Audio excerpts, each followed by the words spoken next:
ಹೆಂಗ್ಸ್ ಬಂದರು. ಎಲ್ಲೇ ಮಗು? ಅದು ಅದು ಮಗು ಕರ್ಕೊಂಬರ್ಬೇಕು ಅಂತ ತುಂಬ ಪ್ರಯತ್ನ ಮಾಡಿದೆ. ಗೇಟ್ ಹತ್ರನೂ ಕರ್ಕೊಂಬಂದೆ. ಅಯ್ಯಮ್ಮ, ಮಗು ಇಲ್ಲ ಅಂದರೆ ಮನೇಲಿ ದೊಡ್ಡ ಅನಾಹುತಿ ಆಗುತ್ತೆ ಅಂತಾನೆ ಕೇಳ್ಕೊಂಡ್ರು. ಸ್ವಲ್ಪ ದಿವಸ ಈ ಮಗು ನನ್ನ ಹತ್ರನೇ ಇರಲಿ, ನನ್ನ ಮಗು ಸಿಕ್ಕಿದ ಮೇಲೆ ಕೊಡ್ತೀನಿ ಅಂತ ತುಂಬ ಗೋಲಾಡ್ಬಿಟ್ರು ಅಣ್ಣ. ಆ ಮನೆಯವ್ರಿಗೆ ಆ ಮಗು ಅವ್ರದ್ದಲ್ಲ ಅಂತ ಗೊತ್ತಿಲ್ವಂತೆ. ಆ ಮಗು ಎಲ್ಲರೂ ನಮ್ಮದೇ ಅಂತ ತಿಳ್ಕೊಂಡಿದ್ದಾರಂತೆ. ಅವ್ರ ಗೋಳಾಟ ನೋಡಿ ನಂಗೆ ತುಂಬ ಅಯ್ಯೋ ಅನಿಸ್ಬಿಡ್ತು. ಅದಕ್ಕೆ ಆ ಮಗುನ ಅಲ್ಲೇ ಬಿಟ್ಬಿಟ್ಟೆ. ನಿಮ್ಮ ಕೋಪ ಇದ್ರೆ ನನ್ಗೆ ಹೊಡೀರಿ, ಆ ಮಗು ಮಾತ್ರ ನಾನು ಕರ್ಕೊಂಬರಲ್ಲ. ಒಂಥರ ಮಜಾ ಇದೆ ಈ ಆಟ.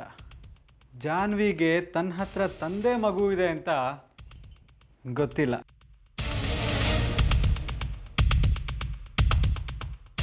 ಅದು ತನ್ನ ಮಗು ಅಲ್ಲ ಅಂತ ತನ್ನ ಮನೆಯವ್ರಿಗೆ ಹೇಳಕ್ಕಾಗದೇ ಇರೋವಂಥ ಪರಿಸ್ಥಿತಿ ಅವಳು.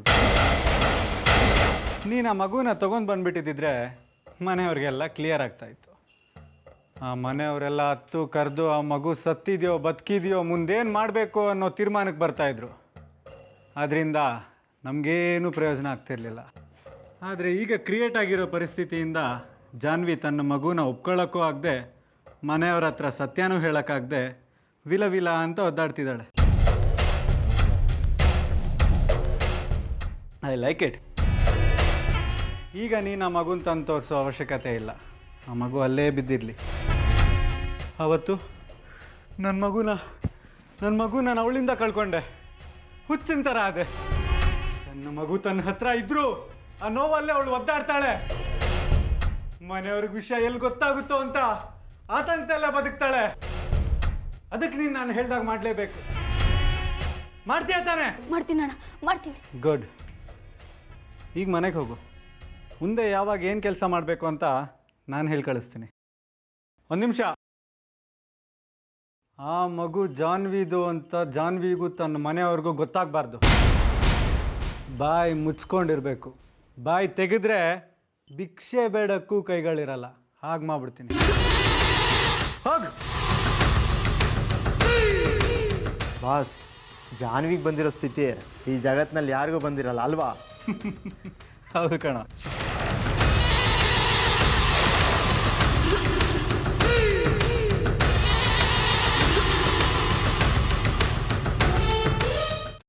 ಅದನ್ನೇ ಮನಸ್ಸಿನಲ್ಲಿ ಇಟ್ಕೊಂಡು ಯೋಚನೆ ಮಾಡ್ತಾ ಇದ್ದೀಯಾ?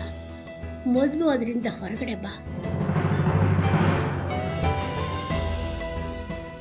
ನಾನೇನು ಯೋಚನೆ ಮಾಡ್ತಿಲ್ಲ ಅಜ್ಜಿ.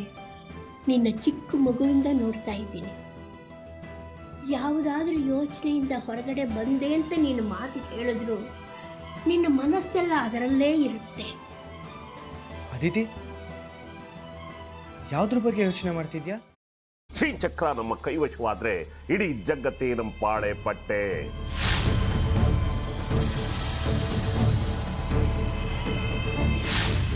ನಾವಿದೀವಲ್ಲ, ನೀವು ಯಾಕೆ ಚಿಂತೆ? ನಮ್ಮ ಆಸೆಗಳೆಲ್ಲ ಪೂರೈಸುತ್ತೆ. ಅದಕ್ಕೆ ನಾನು ಹೇಳಿದ್ದು ನಮ್ಮ ಜೊತೆ ಕೈ ಜೋಡಿಸು ಅಂತ.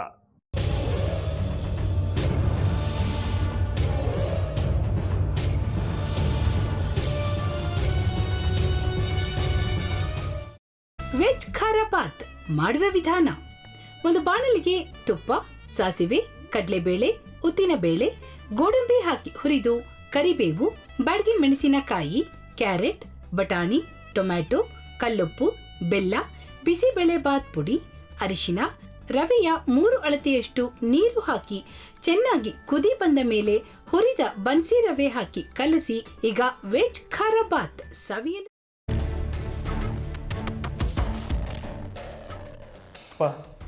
ಇಷ್ಟೋ ತನಕ ಡೆಲಿವರಿ ಆಗಿಲ್ಲ ಅಂದರೆ ಅಕ್ಕಂಗೆ ಏನಾದರೂ ಪ್ರಾಬ್ಲಮ್ ಇರ್ಬೋದಾ?